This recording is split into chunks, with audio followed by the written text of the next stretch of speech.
नमस्कार दोस्तों, आइए कुछ कानून की बात जानते हैं। कागज़ है पर कब्ज़ा नहीं, क्या करें? आइए इसके बारे में जानते हैं। जब किसी ज़मीन पर या मकान पर लंबे समय तक कोई कब्ज़ा है, किसी का कब्ज़ा है, 12 वर्ष बीत जाने के बाद भी जिसकी ज़मीन है, जिसके नाम से ज़मीन है, जिसका नाम कागज़ पे है, उसने कभी कोई शिकायत की ही नहीं।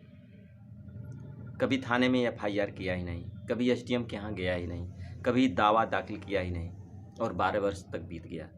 वह सामने देख रहा है कि उस ज़मीन पर किसी और व्यक्ति ने कब्ज़ा किया हुआ है, कहीं कोई की शिकायत किया ही नहीं। तो ऐसी अवस्था में जिसने कब्ज़ा किया है, वह प्रतिकूल कब्ज़ा का दावा कर सकता है।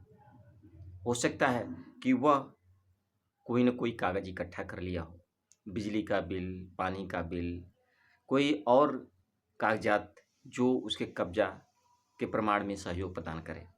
ऐसी अवस्था में वह कब्ज़े का यानी कि मालिक का बनने का दावा कर सकता है, मालिकाना हक का दावा कर सकता है। ऐसी अवस्था में जिसके पास ज़मीन के कागज़ात हैं, जिसका उस ज़मीन पर नाम है, वह उस व्यक्ति को अगर देखता है कि उसके मकान पर या ज़मीन पर कोई व्यक्ति कब्ज़ा करने की कोशिश कर रहा है, तो सबसे पहले वह एफआईआर दर्ज करावे या अपने ही बलपूर्वक उसको कब्ज़ा करने से रोके अगर सक्षम है तो।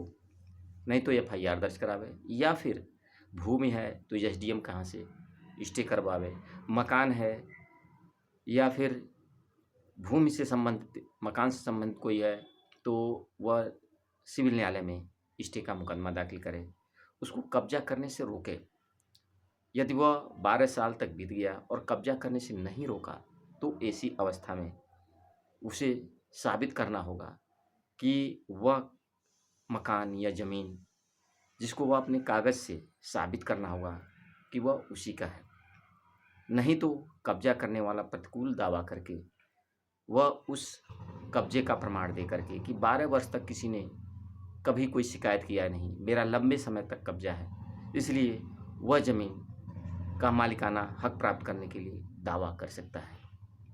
ऐसी अवस्था में जिसके नाम से कागज़ात है, वह कब्ज़ा करने से रोके या शिकायत पहले ही दर्ज करावे। नहीं तो अगर वह 12 वर्ष तक बीत जाएगा, तो फिर जिसने कब्ज़ा कर रखा है, वो प्रतिकूलता का दावा कर सकता है। दोस्तों, ये जानकारी कैसी लगी? अगर अच्छी लगी तो लाइक करें, शेयर करें, सब्सक्राइब करें। धन्यवाद।